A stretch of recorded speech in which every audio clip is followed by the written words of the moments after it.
தேவனுடைய நாமம் மகிமைப்படுவதாக. கர்த்தர் நல்லவர். விசேஷமாய் இந்த 2025ஆம் ஆண்டில் நவம்பர் மாதத்தை காண்கின்ற கிருபைகளை கர்த்தர் நமக்கு கொடுத்திருக்கிறார். இந்த நவம்பர் மாதத்தில் கூட ஆவியானவர் நமக்கு கொடுக்கிற வார்த்தையை வாக்குதத்தமாக ஏற்று அதை சுதந்திரித்து கொண்டு அதன்படி கர்த்தர் நம்மை நடத்த அவர் வல்லவராக இருக்கிறார். இந்த நாளில் கூட கர்த்தர் கொடுத்த இந்த வார்த்தையை நம்ம தியானித்து இந்த மாதத்துக்காலாய் நாம் ஜெபித்து கர்த்தரோடு கூட இந்த மாதத்துக்குள் நாம் பிரவேசிப்போம். கர்த்தர் தொடர்ந்து நம்மை நடத்துவார்.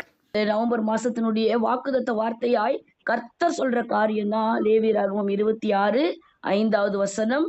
நீங்கள் உங்கள் அப்பத்தை திருப்தியாக சாப்பிட்டு உங்கள் தேசத்தில் சுகமாய் குடியிருப்பீர்கள்.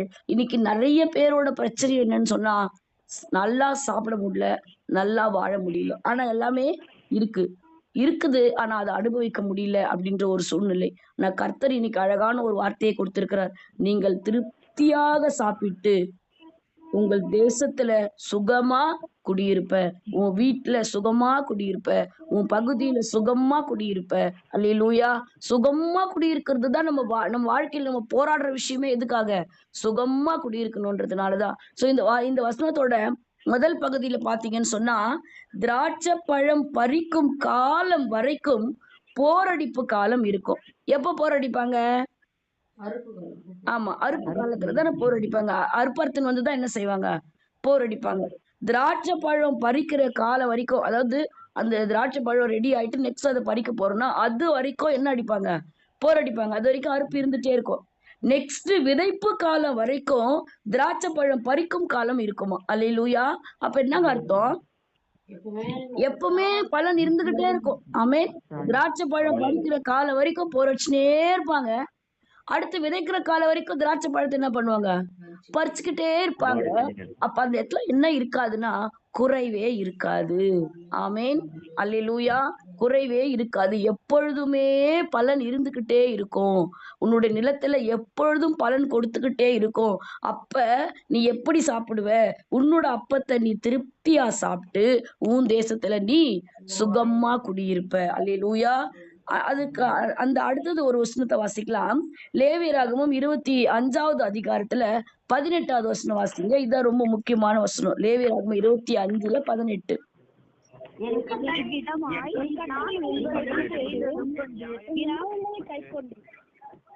யாருன்னா ஒருத்தர் படிங்க. நடக்க கடவீர்கள், அப்பொழுது தேசத்திலே சுகமாய் குடியிருப்பீர்கள். சரி, நான் படிக்கிறேன். என் கட்டளைகளின்படி செய்து என் நியாயங்களை கை கொண்டு அவைகளின்படி நடக்க கடவீர்கள், அப்பொழுது தேசத்திலே சுகமாய் குடியிருப்பீர்கள். அல்லேலூயா. இது வாக்குதத்தம், இது கட்டளை இல்லையா? இந்த வாக்குதத்தத்தை நான் பெற்றுக்கொள்ளணும் அப்படின்னு சொன்னா அங்க கர்த்தர் வைத்திருக்கிற ஒரு காரியம் உண்டு. இதை நான் செஞ்சாதான் இது எனக்கு கிடைக்கும் இல்லையா? எப்பவுமே ஆண்டவர் எல்லாத்துக்குமே இது செய்யறதுக்கு கவனமாறு. நீ இப்படி செஞ்சா நான் உனக்கு இந்த ஆசீர்வாதத்தை கொடுப்பேன். அப்படிதான் எல்லா வாக்குதத்தத்துக்கும் ஒரு கண்டிஷன் இருக்கும். சோ இந்த மாசம் ஆண்டவர் நமக்கு கொடுக்குற வாக்குதத்தத்துக்கு என்ன கண்டிஷன் அப்படின்னு சொன்னா, அவர் கட்டளைகளின்படி என்ன பண்ணுமா? செய்யணும். அவர் நியாயத்தை எல்லாம் என்ன பண்ணும்? கை கொண்டு அதன்படி என்ன செய்யணுமா? நம்ம நடக்கணும். அப்போ நம்ம இந்த தேசத்துல எப்படி இருப்போமா? சுகமாய் குடியிருப்போம். அப்போ நமக்கு ஒரு குறைவும் இருக்காது. திராட்சை பழம் பறிக்கும் காலம் வரைக்கும் போரடிக்கிற காலம் இருக்கும். விதைப்பு காலம் வரைக்கும் திராட்சை பழம் பறிக்கும் காலம் இருக்கும். அல்லேலூயா. எவ்வளவு பெரிய ஒரு ஆசீர்வாதம் பாருங்களேன். அப்ப அப்படியே ரொட்டேஷன் ஆயிட்டே இருக்கும்.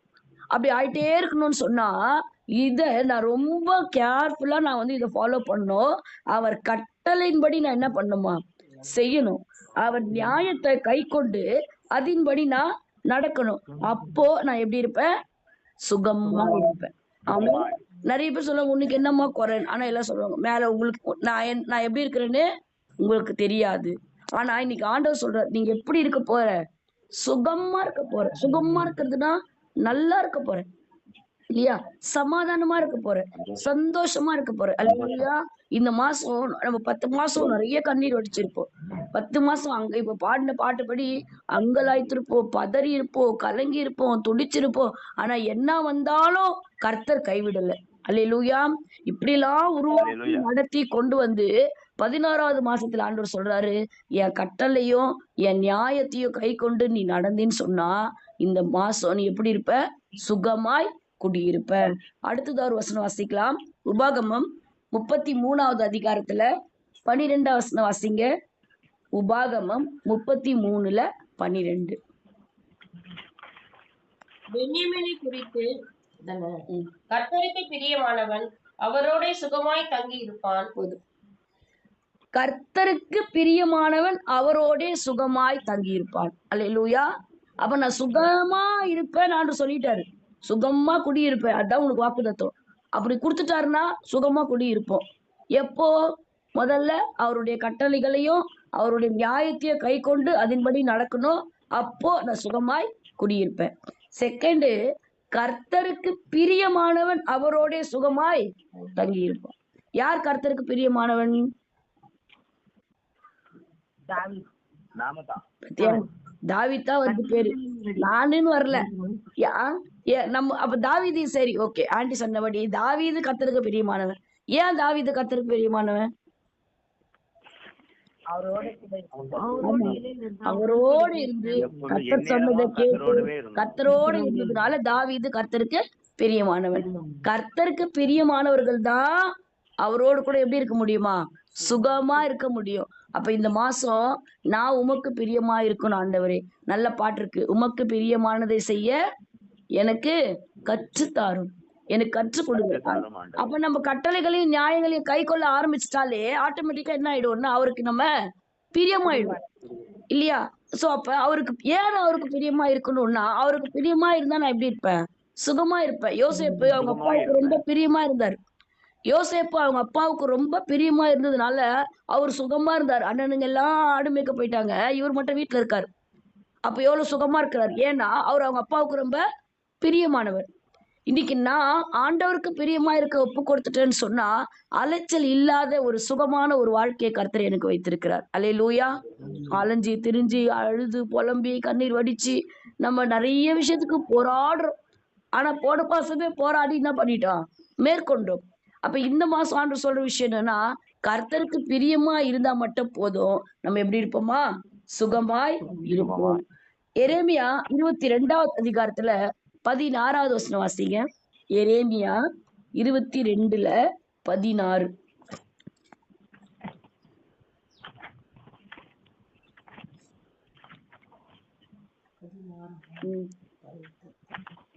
அவர் சிறுமையும் எளிமையானவருடைய நியாயத்தை விசாரித்தார், அப்பொழுது சுகமாய் வாழ்ந்து அப்படியே செய்வதெல்லாம் என்னை அறிகிற அறிவு என்று கர்த்தர் சொல்லுகிறார். ஆமென். சிறுமையும் எளிமையும் ஆனவனுடைய நியாயத்தை விசாரித்தான், அப்பொழுது சுகமாய் வாழ்ந்தான். அதுதான் கர்த்தரை அறிகிற அறிவு. அல்லேலூயா. அப்ப நான் சுகமா வாழணும்னு என்ன செய்யணும்? அப்பாடா நான் நல்லா இருக்கிறேன்னா போதும், ஆண்டவர் எனக்கு வார்த்தையை கொடுத்துட்டாரு, சுகமா குடியிருப்பேன்னு சொல்லிட்டாரு, நான் கட்டளையை கை கொள்றேன், நான் கற்பனையை கை கொள்றேன், நான் அவருக்கு பிரியமா இருக்கிறேன், நான் சுகமா இருக்கிறேன் அப்படின்னு எனக்கு மாத்திரம் ஒரு வட்டத்தை போட்டுக் கொள்வதற்காக இந்த வசனத்தை கர்த்தர் கொடுக்கல. சிறுமையும் எளிமையும் ஆனவனுடைய நியாயத்தை என்ன பண்ணுமா? விசாரிக்கணும். யார் ரொம்ப சிறுமியா இருக்காங்க, யார் ரொம்ப எளிமையா இருக்காங்க, அவங்களுக்கு என்ன தேவை இருக்குது, அவங்களுக்கு என்ன குறைவு இருக்குது அப்படின்றத நம்ம என்ன செய்யணுமா? விசாரிக்கணுமா? அப்போ நம்ம எப்படி இருப்போம்? சுகமா இருப்போம். அல்லேலூயா. அப்ப நம்ம சுகமா இருப்போம்.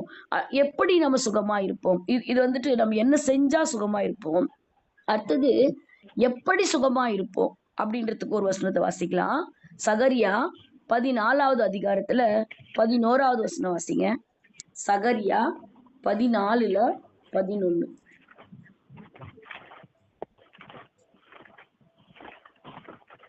அதிலே ஜனங்கள் வாசம் பண்ணுவார்கள், இனி சங்கரமில்லாமல் எருசலேம் சுகமாய் தங்கி இருக்கும். இனி சங்கரிப்பில்லாமல் எருசலேம் சுகமாய் தங்கி இருக்கும். சங்கரிப்பு அப்படின்னும் போது என்னது? பிரச்சனையோ போராட்டமோ நெருக்கங்களோ துன்பங்களோ. அப்ப சுகமா இருப்பேன் ஆண்டு வாக்கு கொடுத்தார். என்ன பண்ணா சுகமா இருப்பேன்னு கற்றுக் கொடுக்கிறார். இப்படிலாம் நான் நடந்து சுகமா இருக்கும் போது எப்படி சுகமா இருப்பேன்னா சங்கரிப்பில்லாமல் சுகமா இருப்பேன். அல்லேலூயா. எல்லாம் இருக்கும், ஆனாலும் ஒரு பிச்சல், ஒரு புடுங்கல், ஒரு பிரச்சனை, ஒரு போராட்டம், இந்த மாதிரி எதனா ஒண்ணு இருந்துகிட்டே இருக்கும். அப்ப அது நமக்கு ஒரு சுகமா இருக்கிற ஒரு அனுபவத்தை கொடுக்காது. ஆனா இன்னைக்கு கர்த்தர் இந்த மாசம் சொல்றாரு, சங்கரிப்பு இல்லாமல் எருசலேம் சுகமாயிருக்கும். அல்லேலூயா. சங்கரிப்பு இல்லாம எந்த எந்த டிஸ்டர்பன்ஸ் இல்லாம எப்படி இருப்போம்? சுகமா இருக்கிற கிருபைய கர்த்தர் நமக்கு வைத்திருக்கிறார். அல்லேலூயா. அடுத்ததா பாத்தீங்க அப்படின்னா 1 ராஜாக்கள் 4ஆம் அதிகாரத்துல 25ஆம் வசனம் வாசிங்க. 1 ராஜாக்கள் 4ஆம் அதிகாரம் 25ஆம் வசனம்.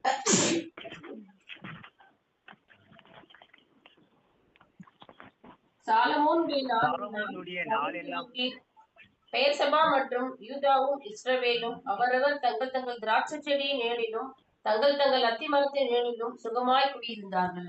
ஆமென். அல்லேலூயா. இந்த வசனத்தை நல்லா கோட் போட்டுக்கோங்க. அவரவர் தங்கள் தங்கள் திராட்சை செடியின் நிழலிலும் தங்கள் தங்கள் அத்திமரத்தின் நிழலிலும் சுகமாய் குடியிருந்தார்கள். ஆமேன். நீ இன்னொருத்தர் நிழல்ல சுகமா இருக்க மாட்ட, இன்னொருத்தர் தயவுல நீ சுகமா இருக்க மாட்ட. ஆமேன். இன்னைக்கு நிறைய பேரோட வாழ்க்கை அப்படிதான் இருக்கு. அடுத்தவங்களை சார்ந்து அடுத்தவங்களோட தயவுல தான் நம்ம எப்படி இருக்கிறோம்? சுகமா இருக்கிறோம். அவங்களாலதான் இன்னைக்கு நிறைய பேர் சொல்றோம், இவங்க இல்லைன்னா எனக்கு ரொம்ப கஷ்டம், இவங்க தான் கவனிக்கிறாங்க, இவங்க தான் செய்யறாங்க, இவங்க தான் பண்றாங்க. சோ அடுத்தவருடைய திராட்சை செடியோட நிழலுக்கும் அடுத்தவருடைய அத்திமரத்தினுடைய நிழலுக்கும் நம்ம காத்திருந்த காலங்களை கர்த்தர் மாற்றுகிறார். அல்லேலூயா. கடந்த 10 மாசமோ இல்ல கடந்த அநேக வருடங்களோ இந்த ஒரு நிலையிலே நாம் கடந்து வந்திருக்கலாம். அடுத்தவரின் நிழலிலே நாம் வாழ்ந்திருக்கலாம். இல்ல அது நமக்கு ரொம்ப ஊண்டிங்கா இருந்திருக்கும். யோசிச்சு பாருங்களேன். எல்லாத்துக்கும் இன்னொருத்தர் சார்ந்து எல்லாத்துக்கும் இன்னொருத்தருடைய கையை எதிர்பார்க்கும் போது நமக்கு எப்படி இருக்கும்? ரொம்ப கஷ்டமா இருக்கும். சில நேரங்கள்ல கேட்கறதுக்கு சங்கடமா இருக்கும். சரி சும்மா கேட்டுட்டே இருக்கிறோமே என்ன நினைக்குவாங்க அப்படின்னு கேட்கறதுக்கு எவ்வளவுதான் கேட்கறது, எவ்வளவுதான் பண்றது அப்படின்னு சில நம்முடைய அடிப்படை தேவையை கூட அடுத்தவங்க மூலியமா சந்திக்கப்படணும்னு சொல்லும் போது கேட்க நம்ம என்ன செய்வோம்? தயங்கும். பரவாயில்ல, இல்லாமையே கொஞ்சம் அட்ஜஸ்ட் பண்ணிக்கலாம். ஒன்று இல்லாம அட்ஜஸ்ட் பண்ணி வாழ்ந்தா அது சுகமான ஒரு வாழ்க்கையா இருக்குமா? கண்டிப்பா இருக்காது இல்ல. அப்ப நம்ம என்ன பண்றோம்? இல்லைனாலும் பரவாயில்லன்னு இருக்கிறோம். ஏன்? அது அடுத்தவர்களுடைய நிழல். அவங்கள சார்ந்து இருக்கிறனே, எங்க அம்மாவை போய் நான் கேட்கணும், எங்க அண்ணனை போய் நான் கேட்கணும், எங்க அக்காவை போய் கேட்கணும், என் மாமாவை கேட்கணும், என் தங்கச்சை கேட்கணும், எங்க அத்தை எனக்கு கொடுக்கணும், எங்க சித்தி எனக்கு தரணும், இப்படி நிறைய இருக்கும். பாட்டியோட பென்ஷன் வரணும், இந்த மாதிரிலாம் இருக்கும். இதெல்லாம் சார்ந்து அவங்களெல்லாம் பார்த்து அப்படி கொடுத்துட்டே இருக்கிறவங்களுக்கு ஏதாவது ஒரு சூழ்நிலை கொடுக்க முடியலன்னா எல்லாருக்கும் வருத்தம். இப்படி நிறைய சூழ்நிலைகள் நம்ம கடந்து வந்திருப்போம் நம்ம வாழ்க்கையில. அப்போ சுகமான ஒரு வாழ்க்கை இருக்குமான்னா நிச்சயமா இருக்காது. இல்லச்சா என் கையில இருந்தா, என்கிட்ட இருந்தா அப்படி ஒரு எண்ணம் இருக்கும்ல. இந்த வாசம் ஆண்டவர் நமக்கு சொல்றாரு, அவரவர் தங்கள் தங்கள் திராட்சை செடியின் நிழலிலும் தங்கள் தங்கள் அத்திமரத்தின் நிழலிலும் சுகமாய் குடியிருந்தார்கள். அல்லேலூயா. நிழல்ல மரத்து நிழல்ல, ஆமென், உன்னோட நிழல்ல நீ சுகமாயிருப்ப. சுகத்துக்காக நீ அடுத்தவங்களை போய் என்ன பண்ண வேணாம்? நீ அவர்களை சார்ந்து இருக்க வேண்டாம். ஆமேன். அடுத்தவங்களோட கையை நீ எதிர்பார்த்த காலம் முடிந்தது. அல்லேலூயா. நீ கர்த்தருக்கு காத்திருந்தல்ல, கர்த்தருக்காக வைராக்கியமா காத்திருந்தல்ல, கர்த்தருக்காக பொறுமையோட காத்திருந்தல்ல, கர்த்தர்கிட்ட போராடி ஜெபித்தல்ல, கர்த்தருக்கென்று ஒரு மாசத்தையே நியமிச்சிருக்கிறோம்ல. அப்ப ஆண்டவர் நமக்கு எவ்வளவு பெரிய நன்மையை கொடுப்பார். சுகமா குடியிருக்கிறதுனா சாதாரண விஷயம் இல்ல. எப்படி வேணா சுகமா இருந்துடலாம். நிறைய பேர் வேலைக்கே போகாம சுகமா இருப்பாங்க. ஆனா இன்னைக்கு ஆண்டவர் அப்படிதான் நமக்கு சொல்லல. தங்கள் தங்கள் திராட்சை செடியின் நிழலிலும் தங்கள் தங்கள் அத்திமரத்தின் நிழலிலும் சுகமாய் குடியிருப்பார்கள். அல்லேலூயா. அது நமக்கு ஒரு நிறைவை கொடுக்குங்க, ஒரு மகிழ்ச்சியை கொடுக்கும். உண்மையா நமக்கு இப்போ எங்கேயோ ஒரு இடத்துக்கு போறோம், இன்னொருத்தர் நமக்கு ஒரு டீ வாங்கி கொடுக்கறதுக்கும் நம்ம அவங்களுக்கு டீ வாங்கி தரதுக்கு வித்தியாசம் இருக்குதா இல்லையா? நம்ம வாங்கி கொடுத்தா நமக்கு ஒரு பெருமை, நமக்கு ஒரு ஹாப்பி. அப்பா 4 பேருக்கு மத்தியில நானும் என்ன செஞ்சேன்?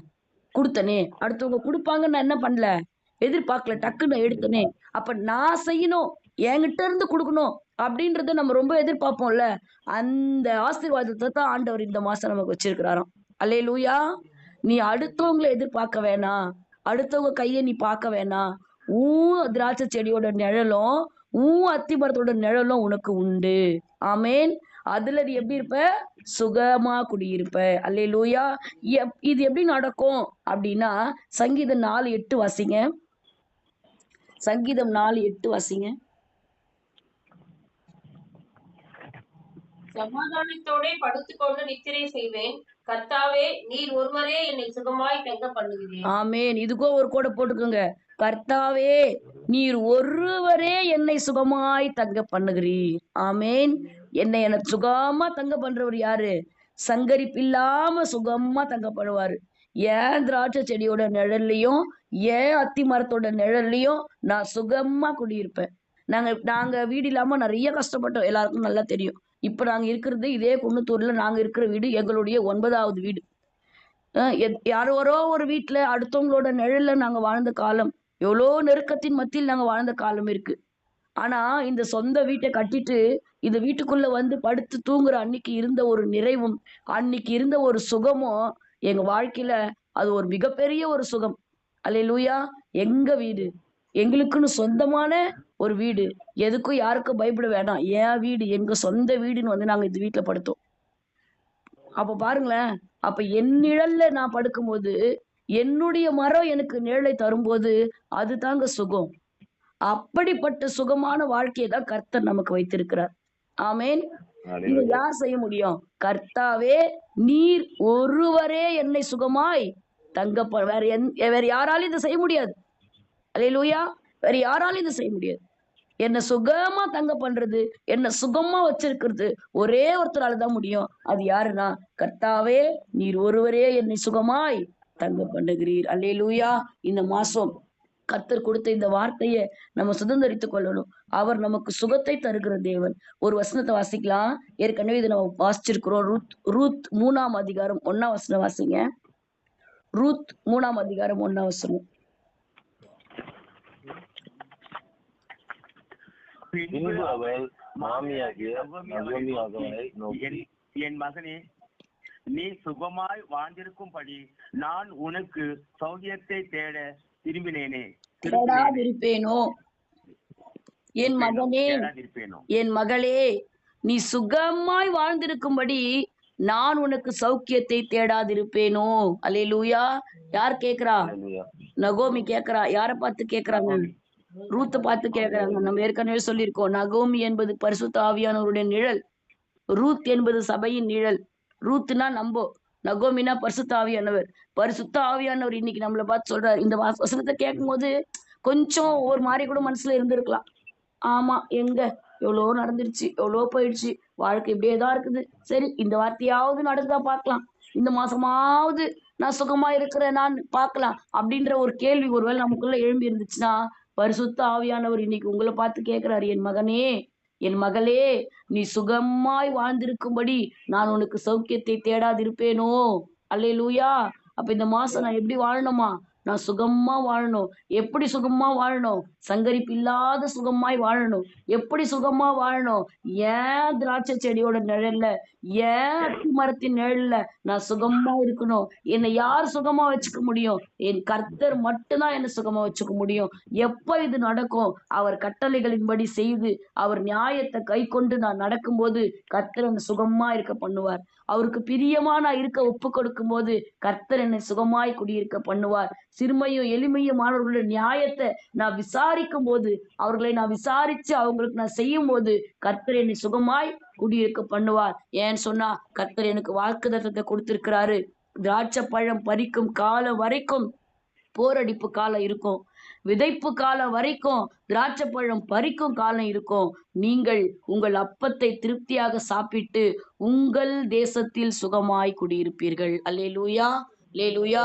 கர்த்தர் சொன்ன இந்த வாக்குத்தத்தத்தை சுதந்திரித்துக் கொள்ளும்படி நம்ம எல்லா கண்களை மூடி, ஆண்டவரே, இது எனக்கு தான், நான் ஏத்துக்கிறேன், இந்த வசனம் எனக்கு, இதை நான் சுதந்திரிக்கிறேன்னு சொல்லி ஆண்டவர்கிட்ட ஒப்பு கொடுத்து கண்களை மூடி, ஆண்டவரே, இந்த நாள்ல கூட நீர் அனுப்பின வார்த்தைக்காய் நன்றி சொல்றாப்பா.